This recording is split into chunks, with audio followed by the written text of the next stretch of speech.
Hello and welcome. You're watching Unplugged TV India. This is Alice Francis. Let's catch some major updates from around the world. The Weather Office on Tuesday warned of heavy to very heavy rainfall in north coastal Andhra Pradesh and Odisha from Wednesday night as a result of the severe cyclonic storm Asani.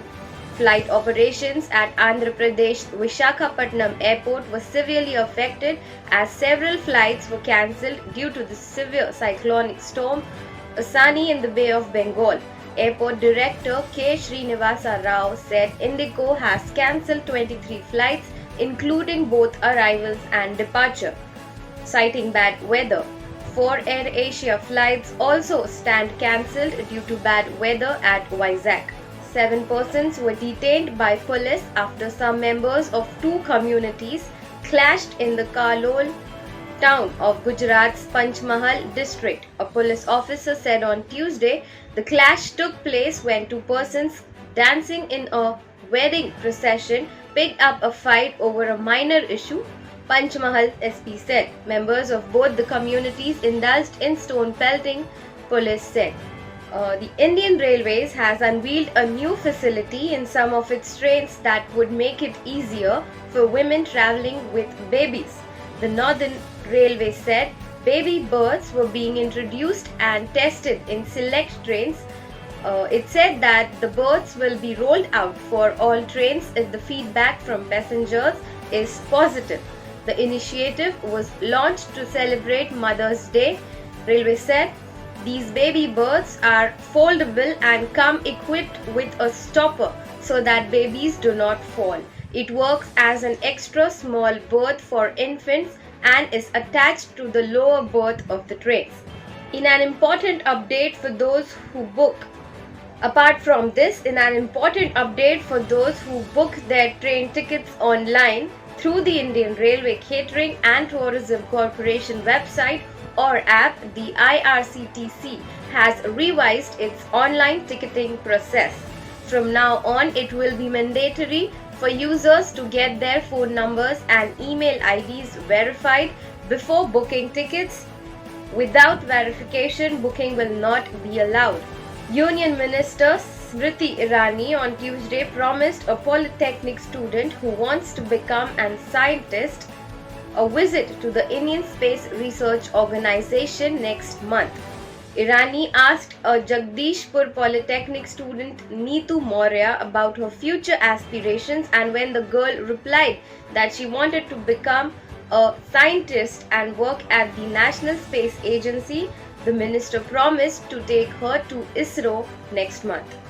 Irani was in her constituency to inaugurate a private institute and distribute tablets to students. Screening of the Kashmir Files, a popular Hindi-Indian movie, has been banned by Singapore Censor Board.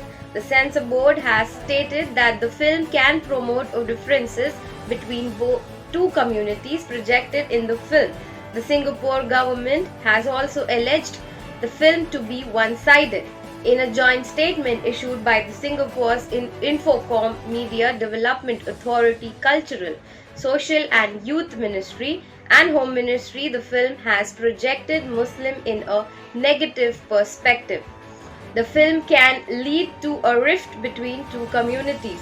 The film was released in India on March 11. The release was followed by debate and the viewers' opinion was divided, strong supporters and those terming it one-sided. The film earned over rupees 337 crore and is being debated across the world. The ancestral home of ex-Sri Lanka PM Mahinda Rajapaksa and his brother President Gotabaya Rajapaksa was set ablaze on Monday by anti-government protesters amid an economic crisis. Videos and pictures of the vandalized property in Hambantota were also shared online. Mahinda Rajapaksa resigned as PM on Monday amid violent clashes and protests across the country. Meanwhile, Sri Lanka President on Tuesday extended the national curfew until Wednesday morning amid ongoing protests over economic and political crisis. Also, Sri Lanka's former PM Mahinda Rajapaksa and his family members have reportedly been taken shelter at a naval base after violent protests erupted all over the country.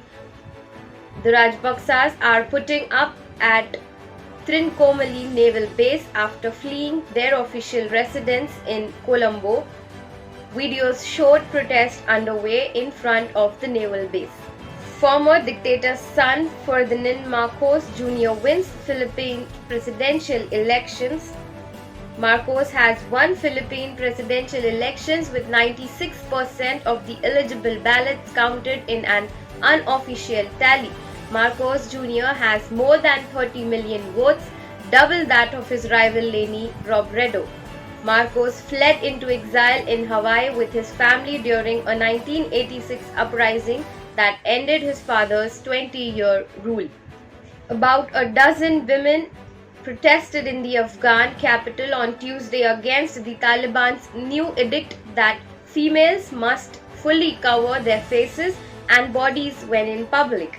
Afghanistan's supreme leader and Taliban chief Hibatullah Akhundzada issued a mandate over the weekend ordering women to cover up fully, ideally with the traditional all-covering burqa. The Diktat was the latest in a series of creeping restrictions in Afghanistan, where the Islamists have rolled back the marginal gains made by women after a US-led invasion toppled the first Taliban regime in 2001. Former Pakistan Prime Minister Imran Khan has launched an app called Rabta that will allow people to apply for membership of his party, PTI. Khan urged the youth to join PTI using the application. He said that overseas citizens can also use the app. During the launch, Khan targeted PM Shehbaz Sharif, saying that dynastic politics has returned. Meanwhile, the Pakistan Electronic Media Regulatory Authority has warned TV channels to not air content which casts aspersions against the country's military and judiciary, said airing such content violated PEMRA rules, adding that channels could face legal actions in case of violation.